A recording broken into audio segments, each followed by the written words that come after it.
नमस्कार दोस्तों, स्वागत करते हैं आपका चार्जिंग पॉइंट हिंदी में। दोस्तों, आज के इस वीडियो में हम बात करेंगे चाइना और भारत के कंपैरिजन के बारे में। सब कुछ कंपैरिजन होगा इकोनॉमी पे, मिलिट्री पे, पीपल लिविंग पे, एजुकेशन पे, ट्रेड पे, इंडस्ट्री पे, टेक्नोलॉजी पे, ट्रेवल एंड टूरिज्म पे और भी बहुत कुछ। तो जुड़े रहिए आप इस वीडियो के साथ। चाइना दुनिया की दूसरी सबसे बड़ी अर्थव्यवस्था है नॉमिनल जीडीपी के हिसाब से, जो कि इस समय 14 ट्रिलियन डॉलर्स है। दुनिया की सबसे बड़ी अर्थव्यवस्था है परचेजिंग पावर पैरिटी के हिसाब से, जो कि इस समय 27.3 ट्रिलियन डॉलर है। चाइना की nominal GDP per capita income $10,099 है, जिसकी रैंक 65 है वर्ल्ड में। 69 रैंक है परचेजिंग पावर पैरिटी के हिसाब से, जो 2020 में $19,504 है। अब बात करते हैं भारत की। भारत दुनिया की पांचवी सबसे बड़ी अर्थव्यवस्था है नॉमिनल जीडीपी के हिसाब से, जो कि $3.2 ट्रिलियन है 2020 में। दुनिया की तीसरी सबसे बड़ी अर्थव्यवस्था है परचेजिंग पावर पैरिटी के हिसाब से, जो कि इस समय $11.3 ट्रिलियन है। भारत की nominal GDP per capita income $2,338 है, जिसकी रैंक 139 है वर्ल्ड में। 118 रैंक है परचेजिंग पावर पैरिटी के हिसाब से, जो 2020 में $9,027 है। इन्फ्लेशन रेट चाइना की 3% एस्टिमेट की गई है 2020 में, भारत की 3.3% एस्टिमेट की गई है। फरवरी 2020 तक ये 6.5% पे थी। फॉरेन रिजर्व चाइना का $3.2 ट्रिलियन है, भारत का $507 बिलियन है जून 2020 तक। ईज ऑफ डूइंग बिजनेस 2020 में चाइना की रैंक 31 है और भारत की 63। ग्लोबल कॉम्पिटिटिवनेस इंडेक्स में चाइना की रैंक 28 है, भारत की 68। एक्सटर्नल डेट भारत का $543 बिलियन है 2020 में, वही चाइना का $2 ट्रिलियन है 2020 में। इकोनॉमी वाइज चाइना भारत से 4 से 5 गुना ज्यादा बड़ा देश है और इसकी सबसे बड़ी वजह है चाइना की पॉलिसीज। चाइना ने 1978 में ही समझ लिया था कि ग्रो कैसे करना है। 1949 से 1978 तक चाइना की इतनी स्ट्रिक्ट पॉलिसीज थी कि वो ग्रो नहीं कर पा रहा था। उनका उस समय ये मोटिव था कि हमें बाहर के लोगों से ना ही हेल्प लेनी है ना ही करनी है। पर 1978 में चाइनीज कम्युनिस्ट पार्टी के लीडर डेंग जाओपिंग ने न्यू इकोनॉमिक रिफॉर्म को इंट्रोड्यूस किया चाइना में।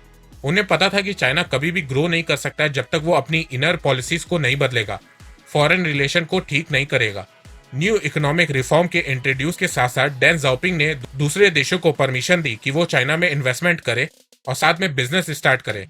जापान अमेरिका से टेक्नोलॉजी और मशीन्स खरीदी, मैन्युफैक्चरिंग सेक्टर को बढ़ावा दिया, मेक इन चाइना को बढ़ावा दिया, जिसका नतीजा आज चाइना इकोनॉमिक सुपर पावर है। चाइना की जीडीपी $150 बिलियन थी 1978 में और अब ये $14 ट्रिलियन हो गई है 2020 में। वही भारत में मेक इन इंडिया मूवमेंट की शुरुआत 2014 में हुई। चाइना ने 1978 में ही इसकी शुरुआत कर दी थी। 36 ईयर्स का डिफरेंस है और 36 साल बहुत होता है किसी भी देश को इकोनॉमिक पावरफुल बनने के लिए। सिंपल सी बात है, भारत ने 36 साल तक झक मारा और चाइना ने मेहनत की, इसीलिए चाइना आज भारत से आगे है। चाइना की मिलिट्री वर्ल्ड की थर्ड पावरफुल मिलिट्री है। भारत की मिलिट्री वर्ल्ड की फोर्थ पावरफुल मिलिट्री है। ग्लोबल फायर पावर रैंक में चाइना की रैंक थर्ड है और भारत की फोर्थ। मैन पावर में भारत की रैंक फर्स्ट है। एक्टिव पर्सनल 14,55,550 है। रिजर्व पर्सनल 11,55,000 है। पैरा मिलिट्री 25,26,950 है। टोटल 51,37,500 है। चाइना की रैंक मैन पावर में सेकंड है। एक्टिव पर्सनल 20,35,000 है। रिजर्व पर्सनल 5,10,000 है और पैरा मिलिट्री 6,60,000 है। टोटल 32,05,000 है। चाइना ने हाल ही में अपनी मिलिट्री को मॉडर्नाइजेशन की ओर ले जाना स्टार्ट कर दिया है। न्यूक्लियर वेपन चाइना के पास 320 है और भारत के पास 150 है। डिफेंस बजट चाइना का $261 बिलियन है और भारत का $71.1 बिलियन है 2020 में। मिलिट्री कंपैरिजन का वीडियो मैं अलग से बनाऊंगा, जिसमें मैं डिटेल से बात करूंगा land force, air force, navy forces के बारे में। चाइना दुनिया का सबसे बड़ा आबादी वाला देश है। लगभग 142 करोड़ लोग रहते हैं चाइना में। एरिया के हिसाब से थर्ड लार्जेस्ट कंट्री है, पर इसके बावजूद हर जगह घुसने की आदत है चाइना को। भारत दुनिया का दूसरा सबसे बड़ा आबादी वाला देश है। लगभग 138 करोड़ लोग रहते हैं भारत में। एरिया के हिसाब से सेवेंथ लार्जेस्ट कंट्री है। चाइना की पॉपुलेशन ग्रोथ 0.44% की है और भारत की 1.25% की है।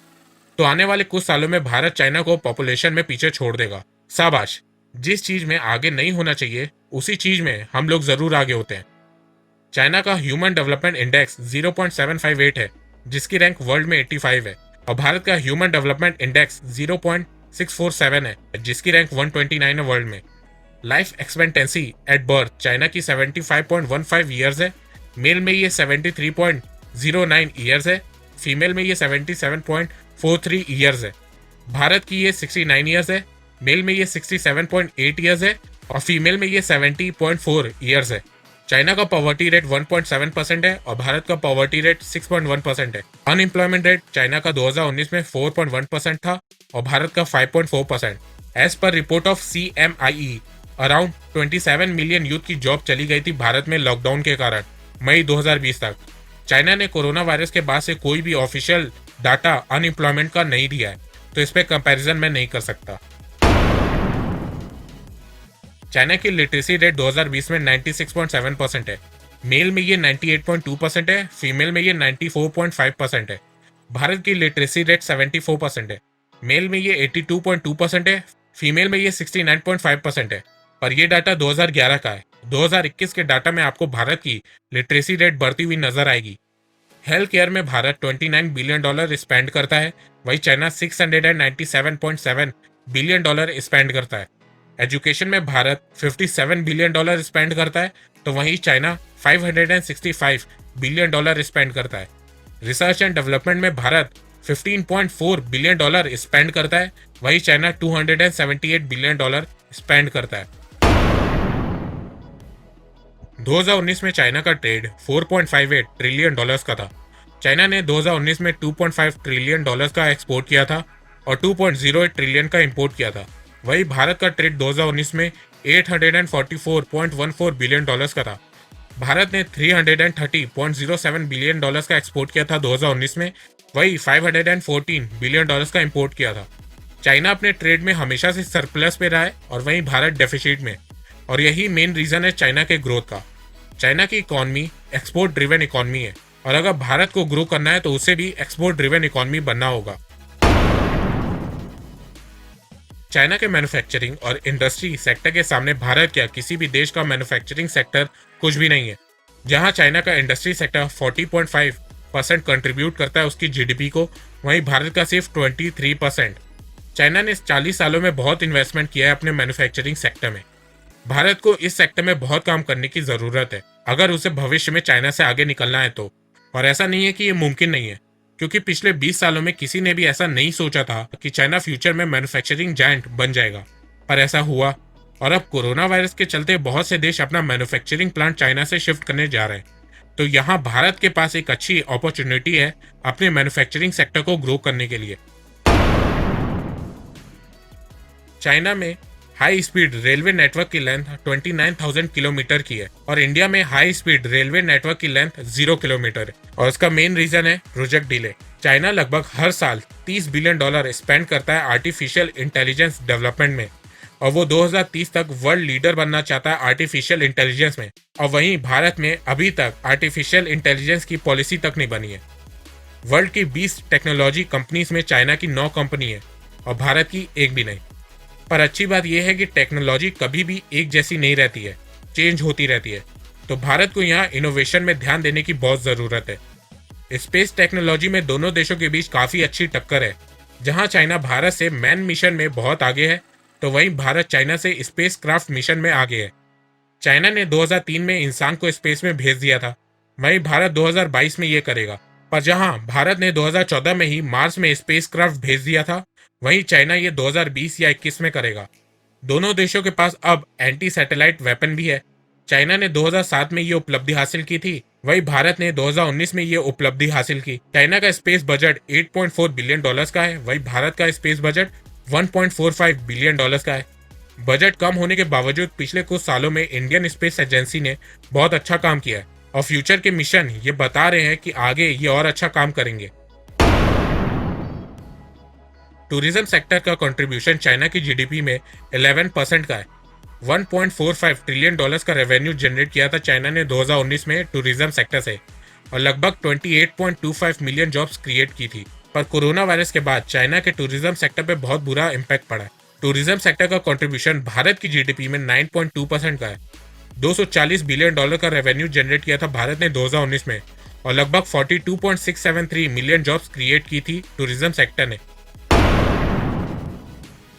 चाइना भारत से इस समय लगभग हर फील्ड में आगे है और ये हमें मान लेना चाहिए क्योंकि ये सच है। पर इसे डरना बिल्कुल भी नहीं चाहिए क्योंकि भारत को अब अपना कॉम्पिटिटर मिल चुका है और भारत को पाकिस्तान से कंपैरिजन वाली सोच से आगे निकलना है क्योंकि हम सबको पता है कि पाकिस्तान से कंपेयर करने में अब कुछ नहीं रखा है। पर अगर हम चाइना से कंपेयर करें तो हम बहुत कुछ हासिल कर सकते हैं।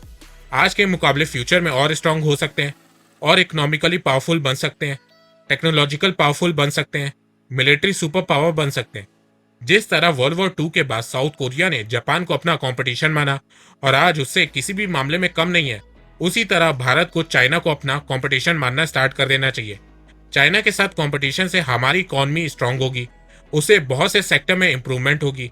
Education, health care, research and development, technology, defence में भारत की स्पेंडिंग भी बढ़ेगी और ये समय बिल्कुल सही समय, सिचुएशन भी सही है। भारत सरकार और भारतीयों को मिलकर भारत को इकोनॉमिक पावर हाउस बनाना है। चाइना को हराने में टाइम लगेगा पर इस कंपटीशन से आने वाले 8 से 10 साल में हम खुद इतने स्ट्रांग हो जाएंगे कि चाइना हमारे खिलाफ कुछ कहने से पहले कई बार सोचेगा। तो दोस्तों, अगर आपको ये वीडियो पसंद आए तो आप इस वीडियो को लाइक कीजिए और अब आप मुझे सपोर्ट भी कर सकते हैं पेट्रियन के थ्रू और यूट्यूब में ज्वाइन बटन के थ्रू। और हाँ, अगर आपको financial market, share market, mutual fund के बारे में जानना है तो मैं आपको 4,720 रुपए का कोर्स फ्री में दे सकता हूँ। इसके लिंक डिस्क्रिप्शन में। मैं ऐसे ही पॉजिटिव वीडियोस लाता रहूंगा आप लोगों के लिए, तो चैनल को सब्सक्राइब करना बिल्कुल भी मत भूलिएगा। अभी तक के लिए बस इतना ही। धन्यवाद। जय हिंद, जय भारत।